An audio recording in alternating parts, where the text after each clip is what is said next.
Assalamualaikum warahmatullahi wabarakatuh. Alhamdulillah wassalatu wassalamu ala rasulillah. Saya Yudi Pramuko, tukang bubur ayam dari Parung, YouTuber politik tertua di semesta. Saya tidak setuju ya Presiden Prabowo turun ngecek banjir ke warga. Buat apa? Itu skala prioritasnya itu bukan melakukan pencitraan lagi ini sekarang. Masalah serius ya. Masalah kerjaan tuh susah. Katanya orang-orang tuh investasi nggak mau masuk. Ya, sementara utang sampai 8.000 triliun ya, yang harus jatuh tempo yang dibayar, yang harus dibayar bunga utangnya. Utang yang dibikin presiden sebelumnya. Ya, sementara makan gratis itu satu hari apa setahun satu hari apa ya menghasilkan apa mengeluarkan uang satu sampai 1,7 triliun. Lah terus yang pada pabrik tutup tuh bagaimana? Yang Sri Tech yang di Solo nganggur pekerjaan itu 80.000 orang nganggur ya.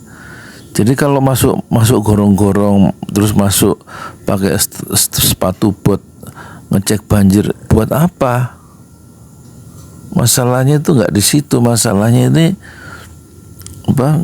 Gimana itu sekolah supaya gratis itu loh, sehingga nanti ya ini di sini banyak ijazah yang belum diambil, ada utang sampai 7 juta sampai 13 juta karena 3 tahun nggak bayar sekolah, nggak iuran gitu. Ijazahnya juga ditahan.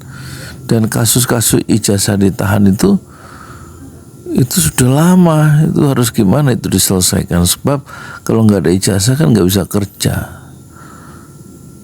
Terus mungkin salah satu solusinya itu untuk shortcut ya. Ini di sini ada yang baru wisuda langsung dia diojol ya, di ojek online, karena cari kerja kan nggak gampang ya. Jadi tinggal naik motor, daftar terus di ojek. Anak saya sendiri yang umur 27 ya mau nggak mau ya di ojek online ya.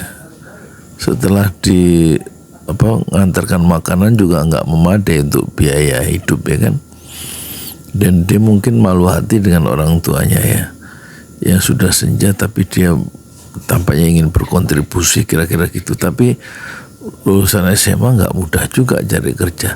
Nah ini kan nggak bisa diselesaikan dengan pencitraan banjir. Itu anak-anak muda yang anak-anak di sini kerjanya ya UP lulusan SMA itu ya, terus pakai gondola ngelap apartemen 40 lantai, pekerjaan yang berbahaya karena memang nggak ada yang tersedia ya, kecuali pekerjaan yang ada, dan itu juga susah sekali ya.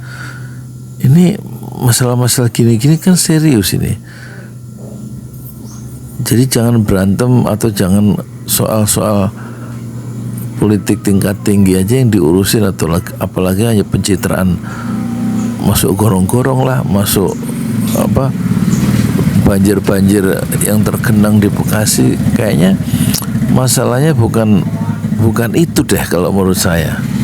Itu nggak ada gunanya juga. sayang waktunya, sayang umurnya presiden yang terbatas itu. Sementara pengangguran di mana-mana itu tugas pemerintah. Fungsi pemerintah kan dua ya, membuat rakyat itu sejahtera, ya kan, fungsi pemerintah kan. Dan kemudian ada rasa aman dalam warganya itu, rasa aman menghadapi kehidupan yang seperti sekarang kan.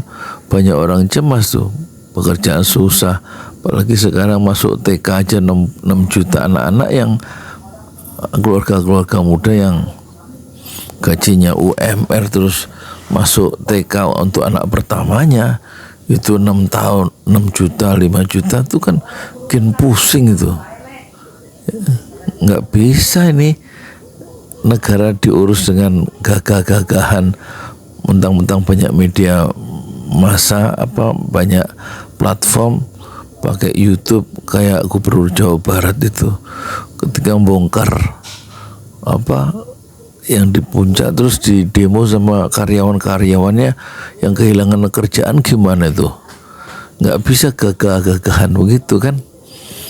Ini masalah kerjaan, masalah serius tuh anak-anak muda, dan anak muda itu yang akan menjadi pemimpin di masa depan. Tapi kalau kerjaannya susah, pendidikannya terhambat, bagaimana?